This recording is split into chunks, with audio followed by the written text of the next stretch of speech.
Magandang araw, narito ang horoscope para sa araw na ito. Bago tayo magpatuloy, i-click ang subscribe at notification bell para updated sa iyong horoscope. Aries, asahan ang mga interactive na session sa mga tao. Sa wakas maaari kang magkaroon ng isang matalik na pakikipag-usap sa iyong minamahal at magkakaroon ka ng pagkakataong masabi ang iyong pangako sa relasyon. Maaari mo ring ipahayag ang iyong pangmatagalang mga pangarap.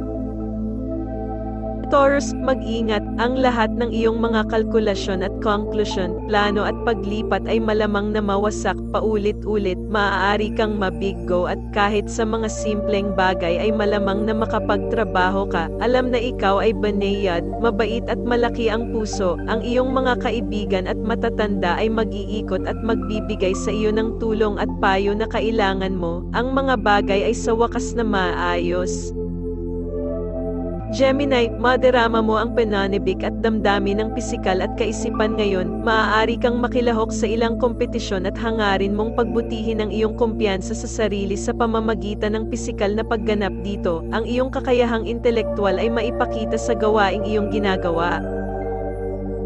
Cancer, ngayon ay isang araw para sa pagkuha ng mga bagay ng mabagal, lalo na sa harap ng negosyo. Nalalapat ito ng higit sa mga stockbroker at iba pa na namuhunan sa mga stock o pagbabahagi. Ang mga bituin ay hindi gaanong maliwanag ngayon at ang pagmamadali ay magpapalala lamang sa mga bagay. Ang mga taong nasasangkot sa haka-haka, mga laro ng pagkakataon at mga shifty market ay maaaring makaramdam ng pagkabigo. Pinayuhan din nina ang mga tagagawa na huwag maglunsad ng isang bagong produkto ngayon, at sa halip maghintay para sa isang mas mahusay na panahon.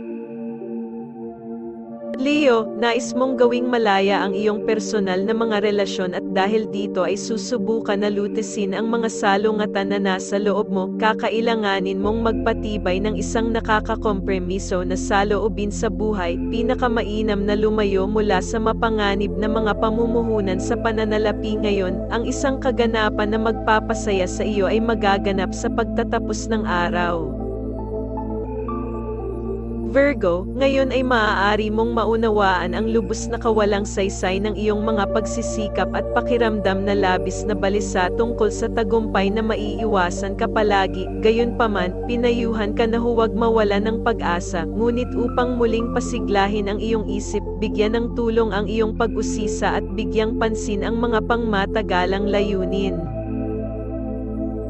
Libra, sinabi na ang anumang nakabinbing mga legal na isyu ay maaayos ngayon sa korte o sa pamamagitan ng isang pag-areglo sa labas ng korte. Mapapagan ang iyong workload ngayon at makakahanap ka ng iyong paraan mula sa ilang mga ikaw ay pinapaliguan ng mga pagpapala.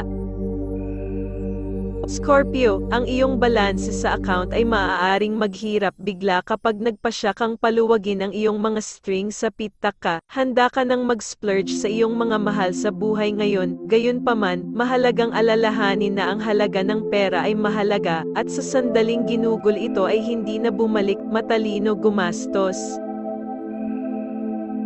Sagittarius, pinamamahalaan mo ang iyong pandinig ngayon. Malamang na ikaw ay maging isang dalubhasa sa pagbabasa ng isip ng mga tao. Lahat ay patas sa pag-ibig at giyera. Ang pinaniniwalaan mo, magwagi sa iyong nobyo at maglakbay patungo sa hindi alam na patutunguhan.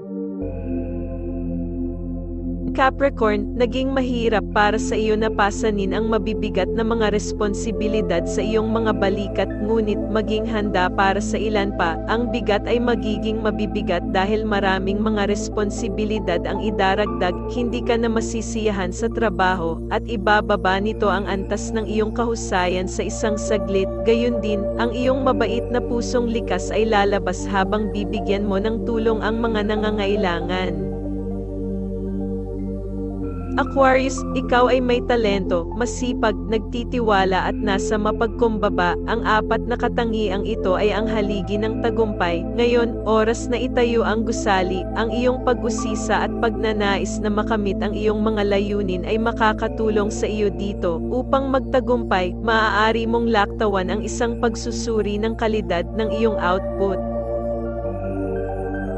Pisces, ang mga nagtatrabaho ng husto upang lumipat patungo sa kanilang mga layunin ay makakabuti ngayon. Ito ay isang magandang araw para sa negosyo. Magagawa mong maraming mga bagong bagay sa iyong trabaho negosyo ngayon. Sa mga pagpapala ay tiyak na magtatagumpay ka, ngunit kailangan mong magsumikap ng hindi nabibigo. Sa mga newly subscribe, welcome sa ating channel. Atin pong tatandaan na ang general horoscope ay gabay lamang at ikaw pa rin ang may desisyon sa iyong buhay. Peace and prosperity to all. Salamat.